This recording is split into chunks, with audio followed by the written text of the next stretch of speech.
Kagigising ko nga lang, tapos ito na yung aking nakita. Nilalaro nga ni Milo yung paboritong stuffed toy ng kanyang ate. Sabi ko nga kay Milo, ba't mo nilalaro yan? Pagalitan ka ni ate, so kinuha ko na lang sa kanya. Subuti hindi ako pinagalitan ni Milo. Kasi kinuha ko yung stuffed toy, pero paglabas namin, meron na naman siyang nilaro. So ayan yung kalat ng pangalawa kong anak. So anyway, dahil tulog pa yung dalawang Junakis ko, so lumabas muna ako at magpainit. Yung oras niyan is nasa around 8 o'clock, so pwede pa yung init sa likod. Kailangan natin magpainit kasi nga meron nga tayong ubo.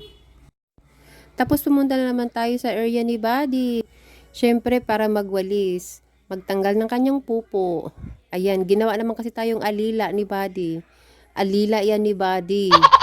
So ayan, tinanggal ko muna yung kanyang pupo dyan, sinut ko dyan sa butas.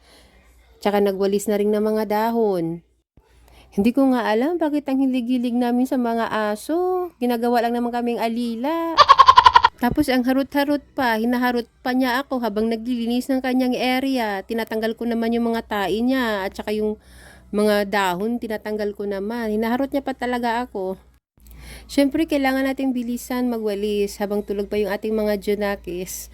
Kasi pagising na yon, hindi na natin magagawa yan. Magagawa natin yan kasama silang tatlo, o diba? Maglalaro. So, si Buddy nagtataka na rin, ba't ang bilis-bilis ko? Kunting bawas lang naman. So, ayan si Buddy. So, binilisan ko na talaga yan kasi nga naririnig ko na yung boses ng aking anak, yung bunso kong anak. Naririnig ko na. So, bilis-bilis talaga. So, alam niya na magpupusa ko ng tubig so umakyat kaagad si Buddy sa kanyang lungga. So, ayan. Pinubusan natin ng tubig gamit yung hose, syempre. So, binilisan ko na lang yan kasi nga, diba, yung anak yung Junakis ay narinig ko nang umiiyak. So, ayan. Pagkatapos yan, diretso pasok kaagad tayo ng kwarto. Ayan, yung Junakis ko, o, diba? Gumagalaw na siya. Ayan siya, oo, diba? Gising na yan. Buti na lang. 1 hour later. Tanghaling tapat ay nasa labas ng bahay. Nasa Angeles City pala kami. Sa city talaga mismo. So, andyan kami sa, pupunta kami ng San Nicolas. Nasa San Nicolas na pala kami. Pupunta kami sa Talipapa. May bibilin lang naman. Sinama lang naman ako dyan ni ate ko. So, ayan, naglalakad kami sa mainit, sa tirik na tirik talaga. Tanghaling tapat. Tapos wala pang dalang payong. Ay, nako, sobrang init. Yung skin ko susunog. Buti na lang, nakapaglagay tayo ng sunscreen. Buti nakapag-ready. Kung hindi, ay, sunog talaga. So, ayan, mga mimay. Maraming prutas dyan sa gilid. Hindi na rin kami bumili kasi wala sa budget.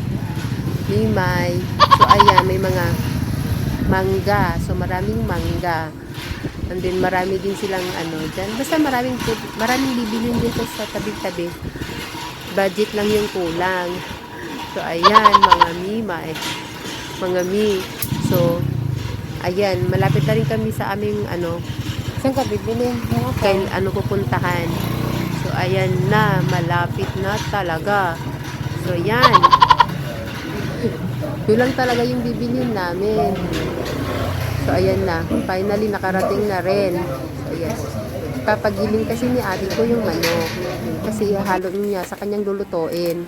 So, ayan, pagkatapos pumunta kami ng grocery. Bumili lang ng kanyang paninda. At yung pagkatapos yung bumili na rin ng isda at tahong. O, ayan, niluto ko na rin yung tahong. Yun lang.